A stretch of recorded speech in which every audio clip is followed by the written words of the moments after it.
As they mentioned earlier, you don't have to use Blackboard if you don't feel comfortable with it.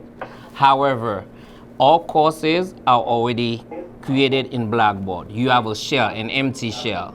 All you have to do is just add your content to it. And if you need help, I'll be happy. All you need to send me your syllabus and the content that you want to post on your Blackboard courses. The shells are there, students are already enrolled because that's pulled the information from CUNY first, and you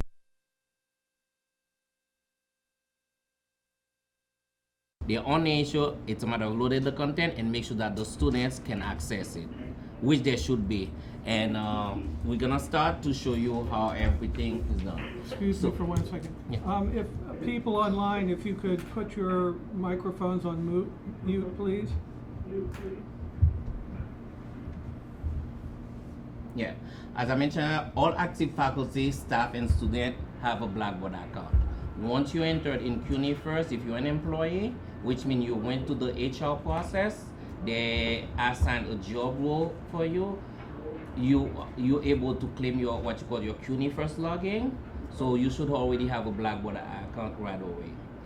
If the chair submitted a PAF, that doesn't mean if you're new to CUNY and the chair of the department submitted a PAF, that doesn't mean you already in Blackboard. HR has to do his part, which means they will contact you for you to come to show proof of identity, your citizenship of your I-9. Until that is done, that's where you're gonna be able to claim your CUNY first account, and then the next day your Blackboard account, and then the registrar will add you as instructor of record for the course that you're supposed to be teaching. So most of the time people have problems, they don't know where to access Blackboard. Since it's an enterprise application, which means for the entire university, it's not located on a campus-specific website. So you have to go to cuny.edu. Let me open a different tab. So you go to cuny.edu. On here on the website where it says login, that's where you can access CUNY first, Blackboard, fax, degree works. Once you click on it, since I'm already logging, it's gonna bypass that authentication. You get a blue screen like this one where you enter your CUNY login information, like the one at the bottom, which is your first name, a dot, your last name, the last 2 digits of your employee ID, and at login.cuny.edu. That's the same account you use to access CUNY first. So first you have to claim your CUNY first account before you can access any of the enterprise application. And that the same user, now we're referring to it as CUNY login. In the past, since it first started with CUNY first, people used to call it CUNY first login, but now it's CUNY login because it's the universal login for all enterprise applications. And that the same account you'll be using if you claim your Dropbox account, DegreeWorks, CUNY first, Blackboard, Adobe for faculty, because there's license for Adobe where you can access in the cloud, and then so one copy on your personal computers also. So it's the same user authentication. Any questions so far in terms of accessing Blackboard? Okay, so every semester what we do, the registrars, they do something called Wallover. They start creating your course for the upcoming semester in CUNY first, and we have a schedule. For example, the first Wednesday of next month, we will start creating all summer 2020 courses in Blackboard. So when we create all the shells, as the registrar adding the courses in CUNY first, they're being created in Blackboard the next day. And when they add you as instructor of records in CUNY first, that data is also passed into Blackboard. So therefore, you don't have to do anything. You just have to make sure that the registrar is adding you into CUNY first as instructor of record. And as student goes into CUNY first, they're registered for the class, they will get into the course. However, before the start of the semester, the course is made unavailable, which means student cannot see it, but you as instructor, you can see it so that you can go and get it ready for students. You don't want them to access the course before you upload the content. So, but what I do for SLU is like the first day of classes at 6 a.m., I make all the courses available. So therefore, you don't have to do that step. And once I make them available, so starting 6 a.m. on the first day of class for that specific semester, they can see all the courses, whether you add content or not. Okay? Any questions so far? Now, let's address the big question. As we're planning on moving from the face-to-face teaching and to load your course content to online environment, there are a few things that we should take into consideration. First, you need to think of the course on the student side of you. How do you want them to see the content? You have your course syllabus, which is organized probably week by week, what kind of reading they have to do, if they have to do a discussion board, if they have to interact with peers, whatever the case is, just think about it. Put it on a sheet and start to design like that. Once you have it, make sure that you have clear text, like whatever you're planning to communicate to your student, because the students they're not gonna be in front of you at this point. They will log into Blackboard and look the content. One of the benefits of having the course online, it means they can access it at any time. Let's say a student misses the class, they can log into Blackboard later on and go read the content, whatever you post there.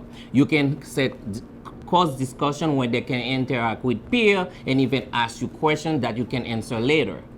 And the content is there as long as the course remains in the system. So click on engagement and collaboration, which means you try to interact with your students.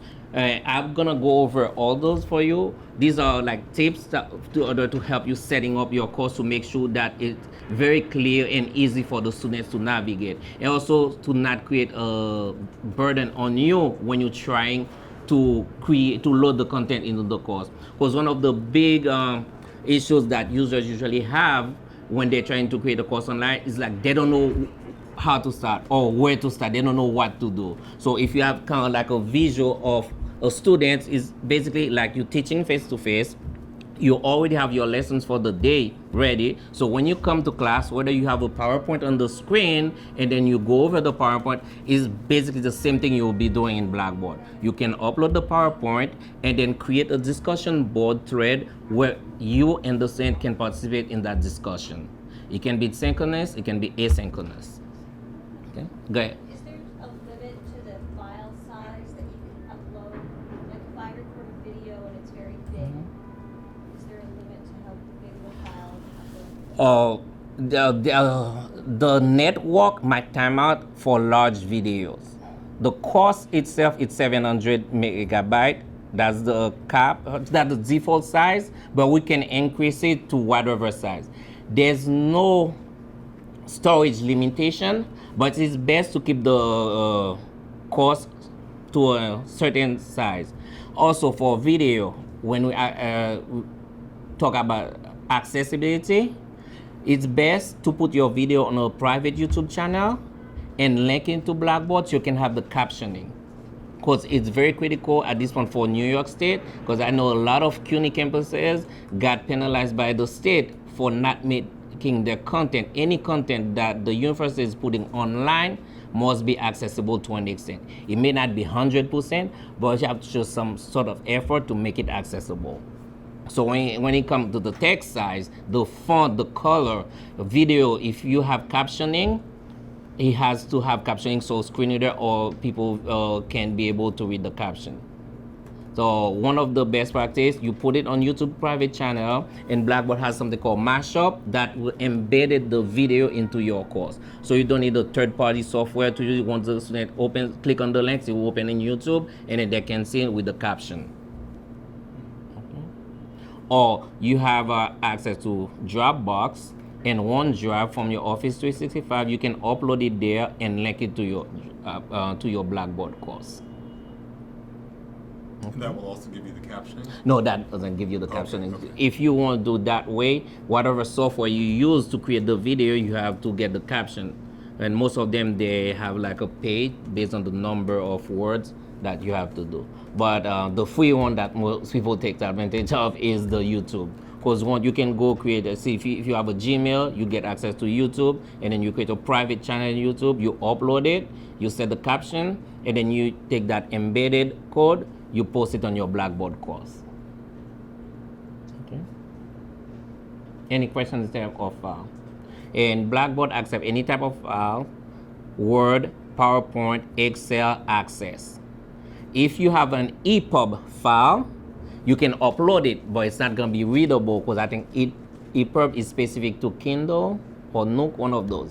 So if you have an EPUB, you need to convert it into a PDF version in order for the student to read it on the web browser or any platform. Otherwise, they would have to get at one of the devices. EPUB is Nook or Kindle. I know one of those. So they would have to get one of those devices in order to read the EPUB version. But there's the free website. You can go, you download the plugin, and then you upload your EPUB. It will convert it for you. Okay. Synchronous video is something else, right? Is there an application on Blackboard? Yeah, I'm gonna show you. That's what I'm using right now for this presentation. It's called Blackboard Collaborate. It's free, it's there, and I'll show you the next. Any question in terms of what? So basically, the other issues like a lot of users, they say, oh, it takes me a lot of time to set my course in Blackboard. If you plan it, if you already have your syllabus ready, it should take you no more than 3 hours. And when you do that work up front, you don't have to do it again. And the following semester, you don't even have to do it. Because if you're teaching the same content, all you have to do is just a course copy to the new shell and change the date when assignments are due. And that takes less than 10 minutes. That's why we always encourage people to build a course template with all your content. Let's say next semester you want to make change to some of the content. This way you don't touch the current course. You go into your template, you make the content, and that's the one you use every semester to upload to the empty shell. So once you build the course, you don't have to do it again. So right now, we're halfway through the semester. Yeah. And so this is, we need tips That for moving people forward. who can Yeah. finish the term. So transitioning from online to face-to-face is basically you have two things you have to think about. The course design, like I mentioned earlier, to make sure that it's readable and easy to navigate for the students. So basically you're gonna set the learning objective, which is basically you should already have that on your syllabus. Like you have the course breakdown, the weekly assignment, the readings per week, and then assessment, which is going to be the assignment, tests, and quizzes, and also instructional activities like discussion board, how they interact with each other, if you want to put them into groups to work together, or if you want one-on-one sessions, which I'm going to show you using the Blackboard Collaborate, or as you mentioned, you purchase, which one? Zoom. You can have like video conferencing, like office hours with them, or like a synchronous session with them. And the next, course facilitation, teaching presence. Sometimes you need to be there for the student. That's why you would have the Zoom session with them, or create a section of discussion board when they can ask you questions and then you reply to them, so they don't feel left alone. They're on their own because they probably need some sort of guidance. Building community, have them interact with each other like you were doing in a face-to-face classroom. You probably break them into groups so they can work on specific assignments or work together on a special project. And student support, which is I'm here to support both faculty and student. Also the service desk downstairs if they have any questions. Yeah, at the service desk they can open a ticket and the service desk will be able to help them with any technical issues, and if it's Blackboard related, they will escalate it to me. So preparing the content, we want also that's for accessibility, interactive and variety. Make sure that it's not boring. The student can navigate too easily. Clean and simple content. So screen reader, because we have a screen reader in Blackboard that can read the content on the screen for the student with disabilities. And font and type size, once again following the accessibility guidelines to make sure that the fonts are not too small, the colors are not, you have high contrast between the fonts and visual, and file to include. Get all your file ready, mostly in Word version or PDF. It's easier for student, and Word and PDF you can open on your phone and any type of devices. And then designing the audience, office hours, as I mentioned, content driven session and groups so they can interact. So that's breaking down into. So basically, these are a few, I will send a copy of the PowerPoint so you can have access to it. So these are a few links for resources. We have the main CUNY link that where we put all user guidelines. You have videos and PDFs that you can read, and you have an instructor guideline that targets specific content for instructor. Let's say you say, how do I upload a file? That will help you. And you have the SLU help desk that you can reach out to. And that's a Blackboard, the company website that can provide more information about the application. Now let's move to the Blackboard. Now I'm in a course. Basically, this shell was empty. The best way to design it as an instructor, you should already have most of those content here on the, that's what they call the course navigation menu. You have a question? So I've opened mine up. Mhm. How do you get the? Or you close it, just move the mouse to it. You're gonna see a little arrow to the blue on the left, and then click on it. Let me show you. If I toggle the screen here, you got it? Oh, Yeah. perfect. The menu, you can collapse the menu. So if it's collapsed right here, it's collapsed to give a full view, or you have to use that little arrow here, you click it, and you expand it again. So I'm in a course. All of you should have a course here. It's empty currently if you haven't loaded any content in there. So this is an empty course here that I started to build for the purpose of this course. The best way is to create an announcement to welcome the students into the course. Once you create an announcement, to create it easily, create announcements. Okay, you tap the subject line, the few words here. You can set a date restrictions, which means the announcement is only visible for a certain period of time. There's a start date and an end date. And once you click on send, submit, it will send an email to everybody in the course, you as an instructor and every single student. And now you start building your course. The entry point for all SLU courses is the announcement, but you can change it, and I'm gonna show you on the guideline how you can do so. Okay, now you have all different content area. One is instructors information, where you can provide your name, your contact information for students. Everything is create contact, and then you fill the different fields, click on submit, and it will show like that. And you can upload your avatar or your picture. Course information, that's usually where you put the course syllabus. It's like attach a file. So you click on build content, file, that give you name it, browse my computer, because you're gonna look for it on your computer, wherever it's okay. If you have a jump drive, that gives you the option to browse the computer or the jump drive, and then you select the file, click open. Then always make sure that when you attach a file, set it to open on a new window. Because a lot of mobile devices, if you have it open on the same window, it might block it. If a student using a personal phone, it might be blocked. And permit user to view, always make sure that says yes. If it's not set to yes, the student won't be able to see it. And you as instructor, you're gonna see it. You might think it's available, but the student is not gonna be able to see it. Okay? Once you click on submit, it's there. A few things on the course. You see up here, it said the course is not available. That's not the case for you guys, because I already make all your courses available. If by any chance that happens, you move here over this little lock here, click on make course available, and it goes away, which means now student can see the course. When they go, if I open a new tab, okay, don't pay attention, I have tons of courses here. It should be displayed on the left side here where it says my courses. Okay, one of the courses should be like this one, the one I'm using here. SLU, this is it.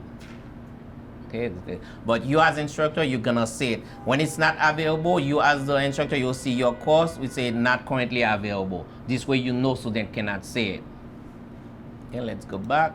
So you already have all the different sections pre-populated for you on the course navigation menu. All you have to do is upload your content.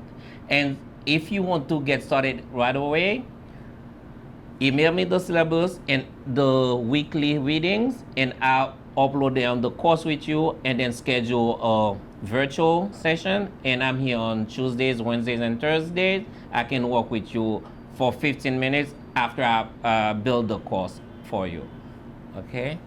So you have course information, then weekly assignments. It's best to help the student to navigate the course by breaking down into weekly assignment. So they know week one, you have week one and the date when that assignment.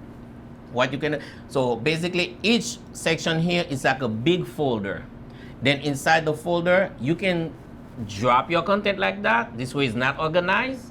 Or you can organize by create subfolder. For example, week one is a subfolder.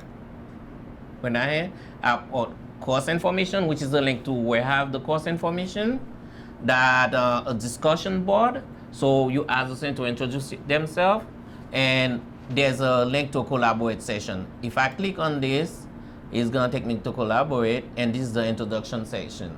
That should be available from 5:45 to 6 p.m.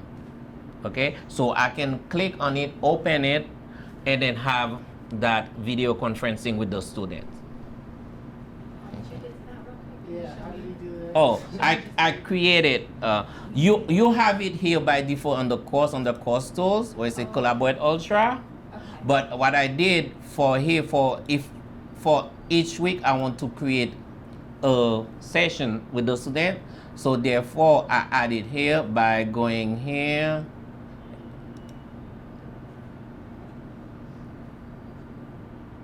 Create session. And then I label it, the date and time and everything. That's so this a way, video. yeah, that's a You're video talking. conference. Yeah, that's why I'm using like to share the content with folks who's on the phone. So you create Yeah. every week for them? Yeah, you can create every week, and by default, your course has one that says course room. It's by default. This one is permanent. Like the link I sent to you in the email is the course room. It's permanent, which means I can open it at any time. Anyone can jump in at any time. Can you do that on the announcement page?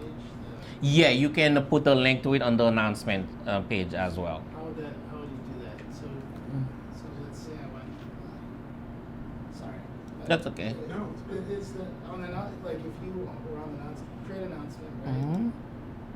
And then under those options, you could create a collaborative session. Yeah, you take the link for the collaborate sessions. For example, let's go to this collaborate. Here, next to it, if I move over the little icon here, you see, there's copy guest link. Okay. Once I click on it, it will copy it. Let's copy it, go back to the announcements, create announcements.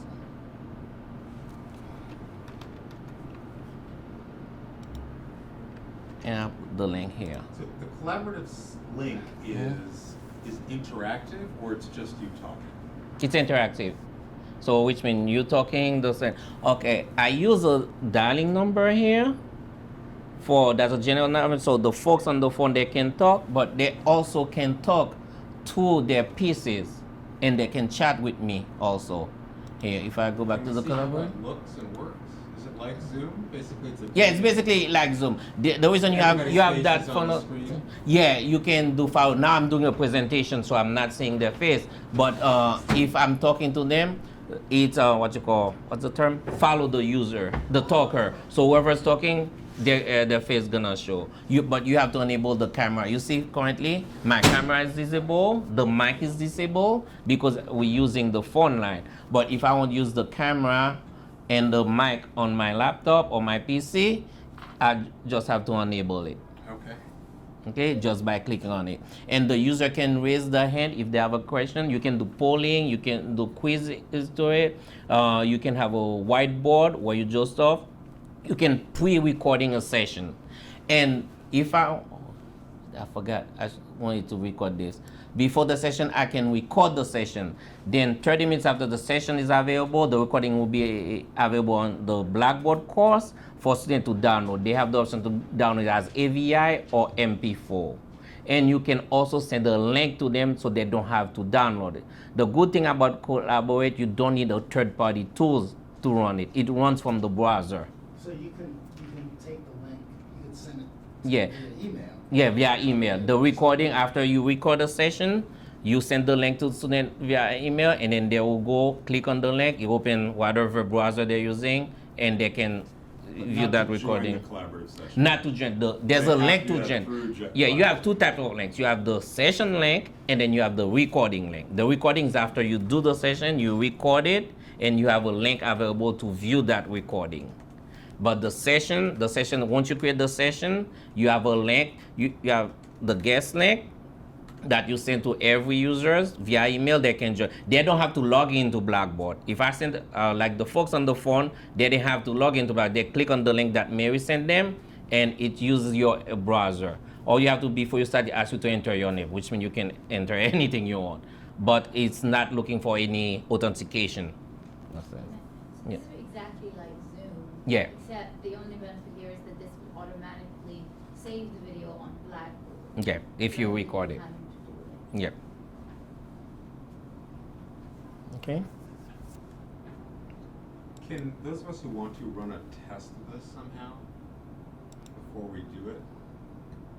Yeah, I mean, the best part is when you set up a session, you can go and test it to see how it works, to make sure that it's working fine, your computer is set, your mic is working, your camera is working, you don't have pop-up blocker, because most browsers, depending on the security level, you might have pop-up blocker. So when you want to share your screen, it will block it. Like everything, if you're on Google, you try to share something, you have pop-up blocker, it will block you. You know, which is one of the security features of the internet browser. So therefore, you gotta make sure you don't have that. Because when you try to share your screen, that's one thing. If you have pop-up blocker, you won't be able to do it. You have to make sure that you disable pop-up blocker. Yep, she has a question. Are students going to get the training on this as well? Or Yeah, there's a is it- session tomorrow for students, also next week. And that's it. And they will be And able that's to it. link via this link that you're sending. I mean, you have to set up the link for them for your course, but for the training, we always send them the link. Okay, it's the same link that we're using for today's session. When is it? Can you please tell me? Mary, you know, there's one tomorrow, there's one Tomorrow. Thursday, next Thursday. Is that going to continue, the one tomorrow? Yeah, for the students. You sure? In person? Mm-hmm. In person, the link also, Yeah. remotely.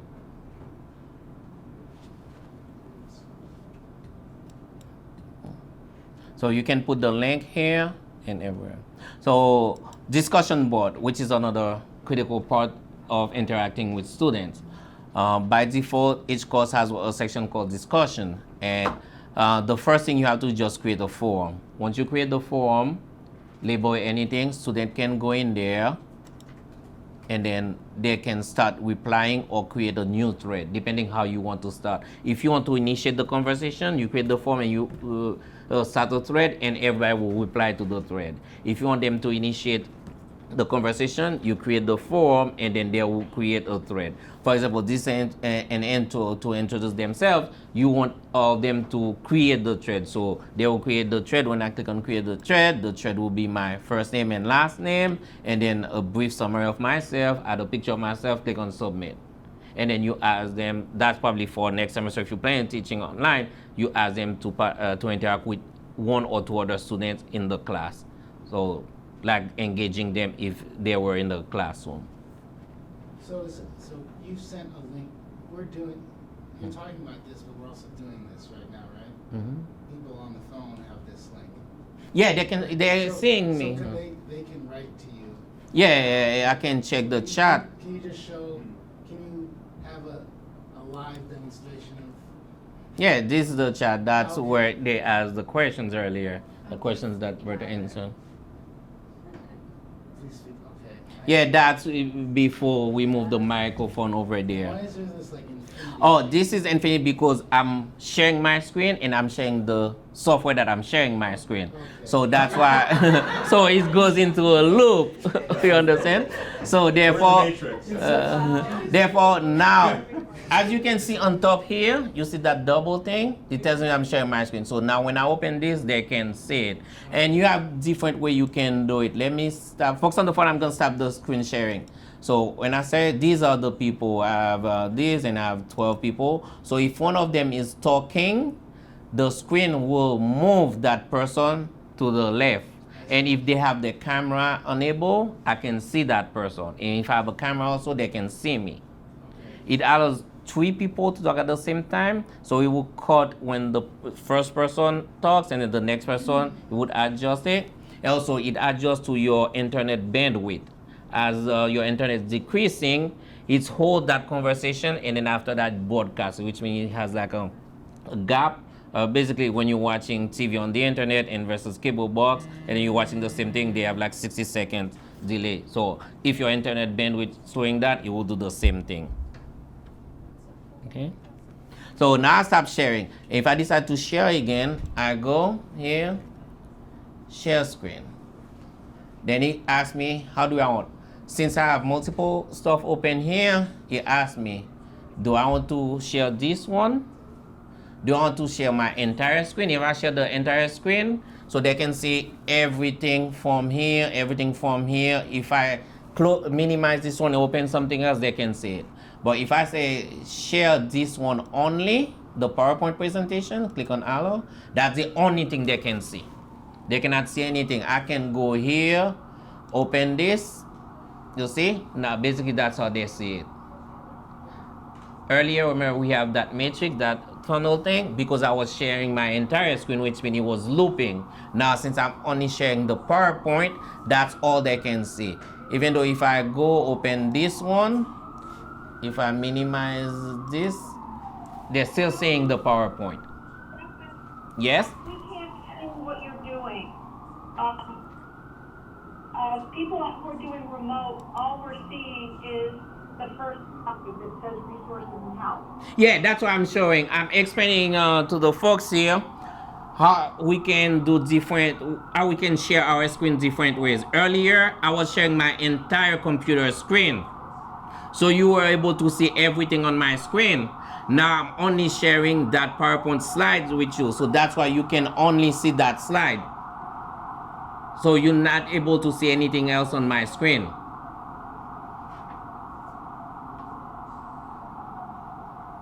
Hello? Okay. All right. So I'm gonna stop this sharing and I'm going back to sharing my screen again.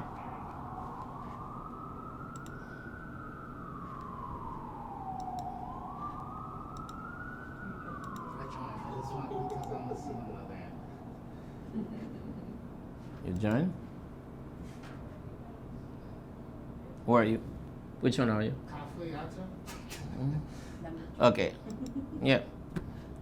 So now I'm sharing my entire screen. That's why I have the tunnel here. And if I go, so let's try to start a session here using the test course I'm using. So I'm gonna start this session. Join course room. So he will ask me if I want to grant Chrome, which is the browser, access to my microphone. If I want to use my microphone, I will say hello. Then again, it's testing it. As I'm talking, you say, I say, okay, it's fine, it's good. Yes, it's working. Then ask me if I want to let the browser access my camera. I would say yes. Then it's gonna go, and then showing all of us. Okay? I say yes, it's working. So basically, those are information. There's nobody in this room because that's a different session. And for the folks on the phone, what I was showing them earlier is when I decide to share the screen. This is the option to share the screen. I do that. It asks me, do I want to share my screen? And I'll have to click on share. And for different browsers, you see you have different view. When we're on Firefox, you have a drop down. Now I'm in Microsoft on Chrome, Google Chrome. Now it's giving like a flat screen where I get entire screen, applications, which means all the different stuff I have open here, and I can select which one I want to do. But if I want the entire screen, I'll do share, and I can share. It's gonna give me the tunnel because I'm doing an entire screen. I'm sharing the screen that I'm sharing, so it goes in an infinite loop. So, and then click stop sharing here and go back. And that's where I can chat to everybody, everyone. And if I type something here, whoever is on that session will receive it.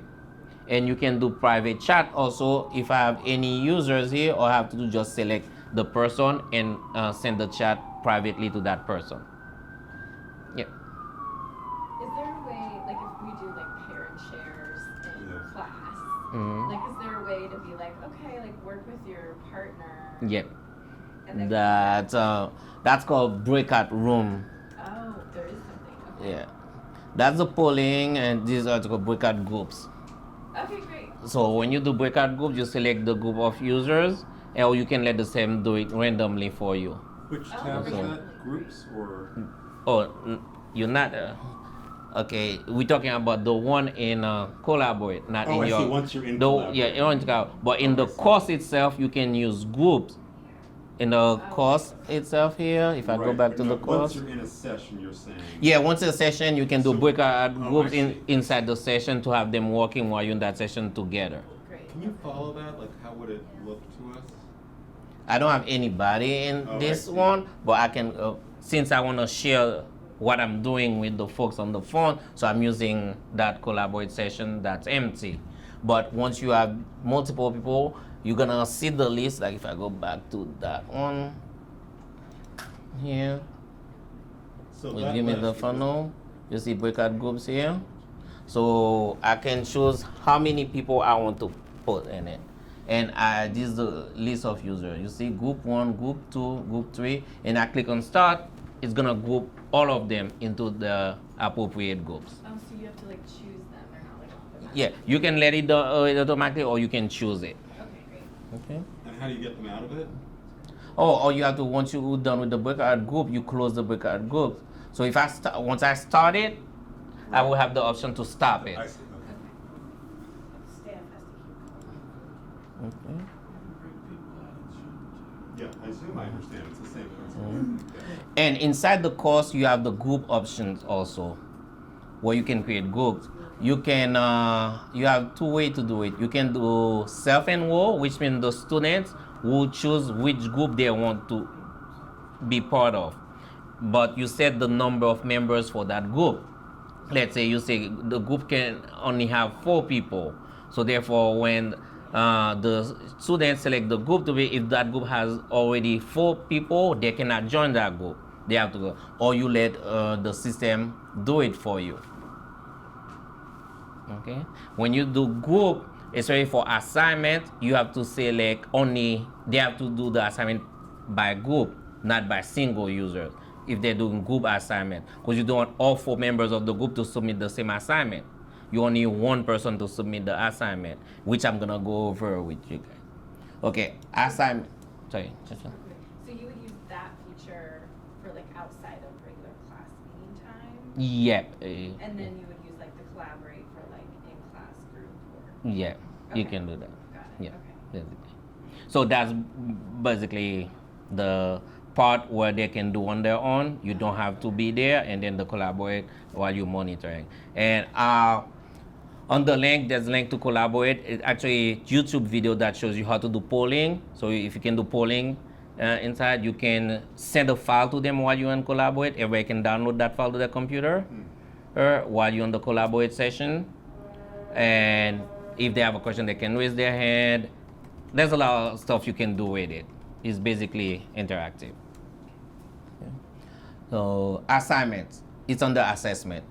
You have tests, you have surveys, you have assignment, you have self and PR assignments.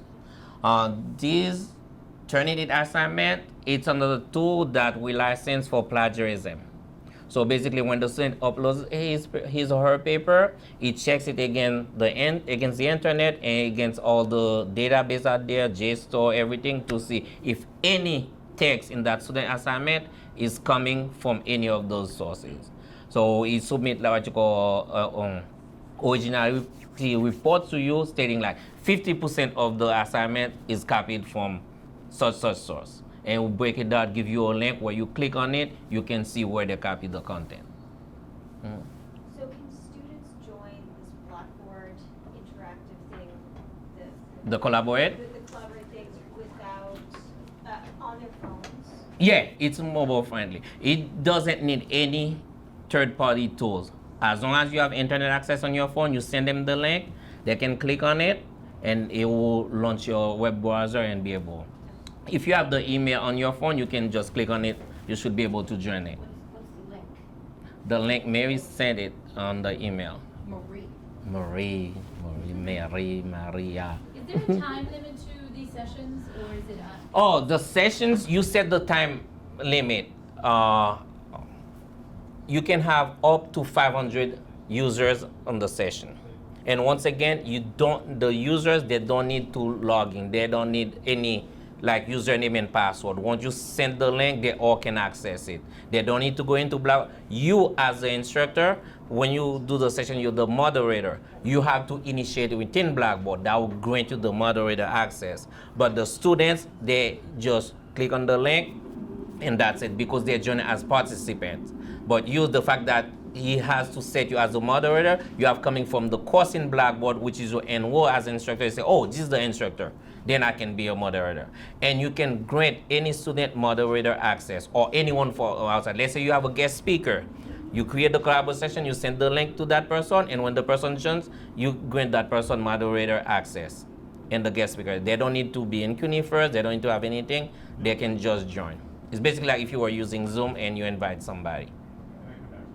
So it can be an unlimited time, like 2 hours. Yeah, you can say it for 2 hours. But there's a maximum number of users that can join the session, which is 500. And also, the Collaborate comes with a toll-free number. If they don't want to use their phone, first, the session by itself, let me go back to Collaborate. There's a universal number that everybody can join, which is the one that Marie sent. She sent it already, or? No, she's last week to join this meeting. So when you click here, the same way you have the guest link, you have like anonymous dialing, which means it doesn't associate with your name. But however, if I'm in a session, when I log in the session, I don't want to use that number. I click here. When I click here, use phone audio. This number is unique to my session, so when I dial that number, my name will be associated with it. You understand? No one else can use that number. And you can generate 25 of them, unfortunately. So that would be. Personal number. We would use that if for some reason a student didn't have access to a computer, or like why would someone dial in? Oh, if they don't want to, like for example, now we're not using the audio on this computer, we're using the phone. So therefore there's a dialing number. So I'm looking at it on the screen, but my voice and the folks who, wherever they are, they talk to the phone. We're not using the audio system from the computer. But if you're doing on your laptop, you have your audio system on your laptop, you don't need to use a dialing number. So I'm just trying to understand why we would use it. Would we use it if an audio doesn't work? Yeah, if your audio doesn't work, or if you're in like in a big conference room like that, where if you use the system here will come out with echo, so you don't want that happening, so it's better to use that. Okay. And also if, for example, if you use the universal number, a student may not be able to join the session to actually view the content, but they want to hear, so therefore they can use the dial number to hear, but not viewing the content. Any other questions about Collaborate? So if the students say they want to come here, SLU is going to be open for this starting March 19 onwards. Like the computer lab is going to be open. So the school is going to be open. Services will be here to the end of the semester. Classes will be on hiatus or whatever they call it. Distance learning. Distance learning. No, until the 19th. On 19th, all classes will go online. Between now and the 19th is an interregnum where if people want to, if they can organize to get their class online, fine. If they can't, I was just talking to somebody who has class tomorrow night, and I'd already arranged to actually do a a Zoom session with him calling in remotely. But that's not gonna work. So he's gonna start a week from tomorrow. But you will have to be in touch with your students, you know, when you figure out what you're gonna do. I want to announce also that next Monday, there's going to be a training session for Zoom at 5 o'clock. So that's another, right, that's another platform to use. So Okay. they can't, if they, my question was, if they want to use the computer lab, Yes, they can come. yes, and an arrangement, if students don't have computers, they're talking about ways to actually provide them with loaners. We can, I mean, we can use the facilities too. Like if I have a meeting here. Yes. And, you know, I wanna teach from even the same classroom I use generally. Yes. But there'll just be no students there. That's Just be right. me in the room alone with the computer. And That's students right. on the computer. So they are opening the building. Yes, the school remains open. All the staff are required to be here as usual. And the only thing that will not happen here that is usual is classes. Gotcha. I may have this already somewhere, but can I collect my students' phone numbers, or is that a FERPA violation? I was gonna do that tonight, Yes. so I hope. That's- I was Yeah. gonna do that too. Yes, because- yes, you, I already did. Okay, good. I mean, Yeah. if you have your you don't have your students' phone numbers, is that? I don't know, I haven't dug through like my faculty records yet, but like, if I don't have it, can I ask them for their phone numbers so that I can? contact them? Absolutely. Yeah. As long as not PII. You have a question from the room? Mhm. Although it doesn't seem to be, What's the question? will students receive a link For Zoom. Will they receive that link for Zoom? Presumably, yes. As soon as I think we purchased it, and so I would imagine that the faculty member would send the link out if that's the platform that faculty want to use. Yeah, when you set up the session in Zoom, you enter the individual email addresses. So once you click on submit, it will send an email to them. So you need the email address? Yeah, you need their email address to join your session. And the Zoom training is next Monday at 5 o'clock. Correct. Alright. So let's finish. It's almost 6 o'clock. Let's go back to the course. So the other important information when you set up a course, you can see before you open to students, you can see how the students see the course. So this option here, that little icon here, when you click it, it enters what you call student preview mode. So if you enter the course now available, it shows you what the student can see. As you can see, most of the items on my navigation menu, they disappear. The fact that those are related to the instructors. And any navigation item that you didn't make available for students, they will disappear also. You as instructor, you have full control of the course, you see everything. But students, since they're students, they only see stuff that you make available to them. So basically you can go there and test the course to make sure that the content, they can see everything. And once you're done, you click exit student preview. You can delete that session, or you can keep the data that you, for example, if you test for an assignment submission, which I did for this course. For example, here as a student, I went into, I think it was week 2, was there's an assignment. I submitted the assignment, which is here. I submitted it. So if I wanna go as an instructor, test what you call the grading center, how I'm gonna grade that assignment. So when I exit preview, I said keep preview data. If I did delete, it will delete that assignment because it's like a simulation. So I want to keep that simulations data. So click continue here. Now take me back to the instructor mode. And I can go here under grade center and look at that student submission. And full grade center. Here's my test account. And as you can see, there's an exclamation mark say needs grading, which means I need to grade that assignment. When you set test, the way you set up test is different from assignment. The fact test, they can be auto graded.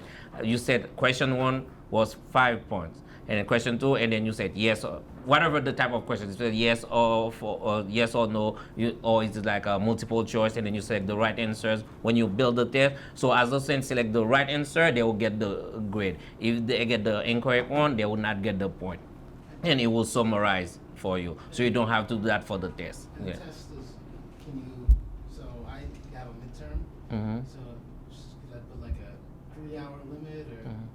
Oh, it's best to keep it 2 hours because the timeout is 3 hours and 1 minute Okay. in Blackboard. That means the person has to stay active within that 3 hours. Once it passes that 2 hours, 1 minute, they haven't touched their keyboard, they haven't done anything, the system will time out on them. As security, you don't want somebody to work in the lab and then they just leave and the computer is open, which means anyone else who goes there can do their stuff for them. So now when you move the mouse over here, you click, you have options. You can look at grade details. Let's say if you change the grade for the student, so you will see a history of the grade, or you can view the attempt is the first time you're gonna grade it. When you do that, it shows you a preview of the assignment, and here you go grade it. You can read it. You can put annotations by adding stuff, and you can even leave feedback for the students here, and the student will be able to see all that. So once you put the grade, for example, if I give the student 5 and click on submit, so it's done. This is the grade showing here. And if I go to my student preview mode, now I can see the grade here as a student under my grade. You see, I see the grade. If I have any feedback I left for the student should be able to see it here.